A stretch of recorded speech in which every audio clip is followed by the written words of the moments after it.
Happy new year. तो आज 2 तारीख है। तो परिवार के लिए परिजनों और दोस्तों से बेहतर रिश्तों का रास्ता, ये 5 तरीके हैं जो मैं आपको आगे बताने वाला हूँ। संबंधों को मजबूत बनाएंगे। तो देखिए, किसी भी संबंध को मजबूती देने के लिए आपस में बात करना बहुत ही ज़्यादा ज़रूरी होता है और एक दूसरे को समय देना भी बहुत ही ज़्यादा ज़रूरी होता है। तो उससे पहले स्वस्थ, आनंदमय और संतोषजनक जिंदगी का जरूरी हिस्सा क्या होता है? संबंध होता है, रिश्ते होता है। कुछ ऐसे तरीके हैं जिनसे आप मित्रों, परिजनों से अपने रिश्तों में आत्मीयता के गहरे रंग भर सकते हैं। तो वो कौन से हैं? ठीक है, तो सबसे पहला है अच्छे कामों को कम न आके। अगर आपके सामने वाला कोई परिजन हो या दोस्त हो, अगर उसने अच्छा काम किया है तो उसकी तारीफ जरूर करें। इससे क्या है, सामने वाले का मनोबल बढ़ता है और वो जब भी कोई अच्छा काम करेगा वो आपके पास आएगा क्योंकि आप उसकी तारीफ करते हो। इससे क्या है, संबंध क्या होगा? मजबूत होगा। दूसरों की मदद करते हुए लोग अपने काम को कमतर आंकते हैं। वे मानते हैं वे ज़्यादा महत्वपूर्ण काम नहीं कर रहे हैं, लेकिन मदद पाने वाले को इसका एहसास होता है। इसलिए अपने गुणों को ध्यान में रख सोचे कि आप कैसे लोगों के काम आ सकते हैं। दूसरा, ये हालचाल जानने के फायदे। अगर आपने किसी दोस्त को काफ़ी समय से फ़ोन या मैसेज या कॉल नहीं किया है तो आप उसको फ़ोन, मैसेज या ईमेल कर सकते हैं और उसका हालचाल जान सकते हैं। इससे ये होगा कि सामने वाले को पता लगेगा कि आप उसकी कितनी कदर करते हैं।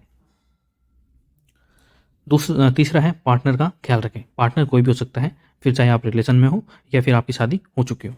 मनोचिकित्सकों का तर्क है कि बार बार पार्टनर की ओर मुखातिब मुखातिब का मतलब है कि ध्यान ध्यान देना। आपसे समझ बढ़ती है। दिन में 80% से ज़्यादा समय एक दूसरे पर ध्यान देने वाले लोगों का वैवाहिक जीवन लंबा रहता है। चौथा है नफरत को पहचानें। पारिवारिक रिश्तों पर सलाह देने वाले टेरेंस रियल मानते हैं वैवाहिक रिश्तों में प्रेम के 3 कारण होते हैं: मधुर संबंध, घृणा और सुधार की कोशिश। पर लोग मोहभंग, नफरत जैसी भावनाओं के संबंध में बात नहीं करते हैं। अगर ऐसा है तो पार्टनर से इस बारे में बात करें और अपने संबंधों को सुधारें। ये स्टूडेंट की लाइफ के ऊपर भी काम करता है। ठीक है, और स्टूडेंट ही आगे जाकर एक बेहतर भविष्य का निर्माण करता है, बेहतर संबंधों का निर्माण करता है। अपने पारिवारिक संबंधों को आगे ले जाकर उसी को ही निभाना होता है, तो ये उनके लिए भी इम्पोर्टेंट है। तो पढ़ाई के साथ साथ ये सारी चीज़ें एक्स्ट्रा करिकुलर एक्टिविटीज़ के अंदर शामिल होती हैं, तो इसके ऊपर भी आपको ध्यान देने की बहुत ही ज़्यादा ज़रूरत है, क्योंकि आने वाले दिनों में स्ट्रेस भरी लाइफ होगी। ठीक है, लोगों के पास समय बहुत कम होगा, पैसे बहुत होंगे और उससे क्या होगा, संबंधों के ऊपर एक नेगेटिव प्रभाव देखने को मिलेगा। तो उसी के लिए एक अभी से अगर आपकी नींव मजबूत होगी इन संबंधों को लेकर, तो आप अपने अपने जीवन को बेहतर बना सकते हैं। दूसरों की कामयाबी से खुशी आप महसूस करें। किसी की सफलता और आनंद में भागीदारी करने से कई फायदे हैं। इससे जीवन में संतोष बढ़ता है, स्वभाव में लचीलापन आता है और लोगों की छोटी सफलताओं और दिन भर की अच्छी बातों को जानने की कोशिश करें, ताकि सामने वाले को ऐसा लगे कि ये मेरे बारे में काफ़ी रुचि रखता है और मैं इसके साथ अच्छे व्यवहार का संचालन करूँ। तो ये इंपॉर्टेंट है। आई होप आपको ये चीज़ें समझ में आई होगी। नेक्स्ट है स्वयं के लिए 2023 में बर्नआउट और टास्क पैरालिसिस से छूटे। काम का तनाव है, ये आजमा कर जरूर देखें। तो किसी को काम का होता है, वर्कलोड होता है। ठीक है, तो किसी को एजुकेशन, अपनी पढ़ाई का लोड होता है। आज के न्यूज़पेपर में क्या आया है कि इस बार जो बेरोजगारी की जो दर है वो सर्वाधिक कहाँ पर है? यूपी के अंदर है, फिर राजस्थान के अंदर है, फिर और भी राज्यों के अंदर है। ठीक है, राजस्थान में तो 28% है बेरोजगारी की दर। तो इससे क्या है, जो युवा है वो स्ट्रेस ले लेते हैं, तनाव ले लेते हैं। तो अगर आप तनाव में हैं तो ये कुछ रीजन है, कुछ तरीके हैं जिससे आप अपने तनाव को कम कर सकते हैं। बर्नआउट के संकेतों पर ध्यान दें। नींद नहीं आने से लेकर थकान और सिर दर्द, पेट दर्द, भूख कम होने तक, ये तमाम संकेत हैं किसके? बर्नआउट के। जिनके जरिए शरीर आपसे ये कहने की कोशिश करता है कि हम बर्नआउट के शिकार हैं। भले अपने आप में बीमारी न मानी जाती हो, लेकिन आप इसकी अनदेखी नहीं कर सकते। बबल बात लेने और एक प्याली चाय पी लेने पर से ये नहीं सुलझेगी। इसके लिए तो आपको प्रॉपर तरीके से इसको समझकर उसको सुलझाने का प्रयास करना पड़ेगा। बर्नआउट डिप्रेशन में अंतर करना सीखें। ठीक है, तो बर्नआउट और डिप्रेशन में अंतर क्या है? बर्नआउट और डिप्रेशन के अंदर अंतर क्या है देखते हैं। दोनों के लक्षण एक जैसे ही होते हैं, पर डिप्रेशन का इलाज संभव है, बर्नआउट का नहीं है। बर्नआउट में आप काम के दबाव में बेहाल महसूस करते हैं, मतलब इतना ज़्यादा काम होने के बाद आप बेहाल महसूस करते हैं और अपने आप को बिल्कुल ऊर्जाहीन मानते हैं। आपके पास ऊर्जा नहीं होती है, ये अवसाद नहीं है, अवसाद डिप्रेशन होता है। ठीक है, जॉय वर्कआउट। आप किसी काम को करने में अगर आपको मज़ा आता है तो वो काम करें। ठीक है।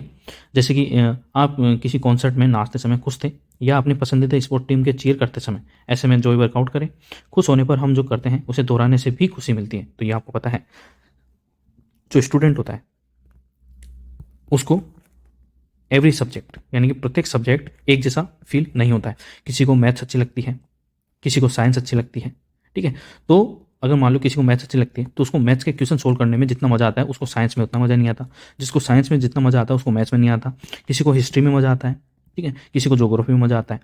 ठीक है। लेकिन स्टूडेंट को तो सबके अंदर बैलेंस बना के चलना होता है। लेकिन जब आपकी लाइफ होती है तो उसके अंदर आप वही काम करें जिसमें आपको मजा आता है। आप उसके अंदर पूरा अपना 100% दे पाएंगे।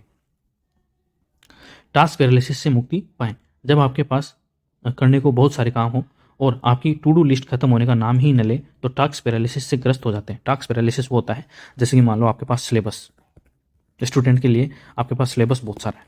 ठीक है। फिर चाहे वो आईएएस का हो, आरएएस का हो या किसी भी स्टेट का पीसीएस एग्जाम। ठीक है। और आपको वो खत्म होने का नाम ही नहीं ले रहा है तो आपको छोटे छोटे टास्क बनाने हैं। ठीक है। जैसे कि साइंस हो गया, हिस्ट्री हो गई, तो उसके अंदर आपको एक एक चैप्टर और एक एक टॉपिक का बना लेना है और उसको कंप्लीट करना है और अपने आप को अवार्ड दें। ठीक है। जैसे कि 5 मिनट का रनिंग हो गई, 5 मिनट का आप एंटरटेनमेंट कोई वीडियो देख लिया। ठीक है। तो ऐसा अवार्ड आपको, अब रिवार्ड आपको देना चाहिए अपने आप को ताकि आप मोटिवेट रहें। कभी कभी तो आप तय कर नहीं कर पाते हैं कि कहाँ से शुरू करें। इसमें भी परफेक्शनिस्ट किस्म के लोगों को ज़्यादा दिक्कतें आती हैं। इसे समाप्त करने के लिए काम को टालते न रहे, एक काम निपटाकर खुद को छोटा सा रिवार्ड, जैसा कि मैंने अभी आपको बताया। आई होप आपके लिए ये इंपॉर्टेंट साबित होगा और थोड़ा हेल्पफुल भी रहेगा। ठीक है। अगर आपने चैनल को अभी तक सब्सक्राइब नहीं किया है तो प्लीज़ चैनल को सब्सक्राइब कर लें और अगर आपको ये वीडियो अच्छा लग रहा है तो प्लीज़ वीडियो को लाइक करें और शेयर जरूर करें।